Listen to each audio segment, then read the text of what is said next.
யூசுவலாக hair transplant பண்ணுற patients கேட்பாங்க, doctor நம்ம எவ்வளோ நாள் கழிச்சு நம்ம நல்ல ஃபுல் ரிசல்ட்ஸ் எதிர்பார்க்கலாம் அப்படின்னு கேட்பாங்க. நம்மளோட ஹேர் ஃபாலிக்கிள் பார்த்தீங்கன்னா ஒரு சைக்கிளில் இருக்கும். 3 ஃபேஸஸ் இருக்குது அதனோட ஹேர் ஃபாலிக்கிள்ஸ்க்கு.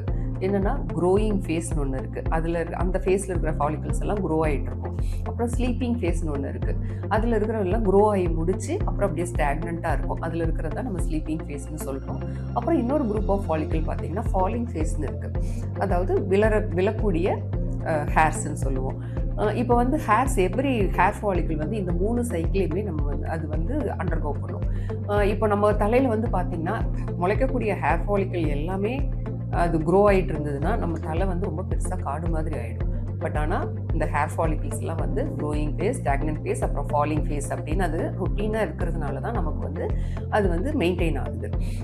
இப்போ வந்து எப்போ வந்து நம்மளுக்கு வந்து இந்த க்ரோயிங் ஃபேஸ்க்கும் ஃபாலிங் ஃபேஸ்க்கும் ஒரு மிஸ்மேட்ச் வருதோ, அதாவது முளைக்கிற ஹேர் ஃபாலிக்கிளை விட விழற ஹேர் ஃபாலிக்கிள் அதிகமாக இருக்கும்போது தான் நமக்கு வந்து ஹேர் ஃபால் அதிகமாகி நம்மளுக்கு வந்து பால்னஸ் வருது. இப்போ வந்து இந்த மாதிரி இருக்கக்கூடிய ஃபேஸில் இருக்கக்கூடிய ஃபாலிக்கிள் வந்து நம்ம ஹேர் டிரான்ஸ்பிளான்ட் பண்ணும்போது இதில் எந்த ஃபேஸில் இருக்குன்னு நம்மளால் சொல்ல முடியாது ஹேர் ஃபாலிக்கிள். அதனால இப்போ க்ரோயிங் ஃபேஸில் இருக்கிற ஃபாலிக்கிள் நம்ம எடுத்து வைக்கும்போது அது அப்படியே பிடிச்சி க்ரோயிங் ஃபேஸில் அப்படியே வளர்ந்துக்கிறதுக்கு வாய்ப்பு இருக்குது.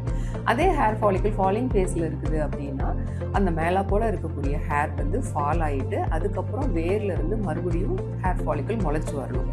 அப்போ இப்போ எல்லா ஹேருமே இதாகி முளைச்சி நல்லா வளர்ந்து அது வந்து நம்ம சீவும் போது ஸ்கேல்ப்பை மறைச்சி தெரியும் அந்த மாதிரி ஒரு நல்ல லுக்கை கொடுக்கறதுக்கு இட் டேக்ஸ் 3 to 4 months ஆகிடும். அப்போ தான் நம்மளுக்கு வந்து ஃபுல்லாக நமக்கு ரிசல்ட் தெரியும்.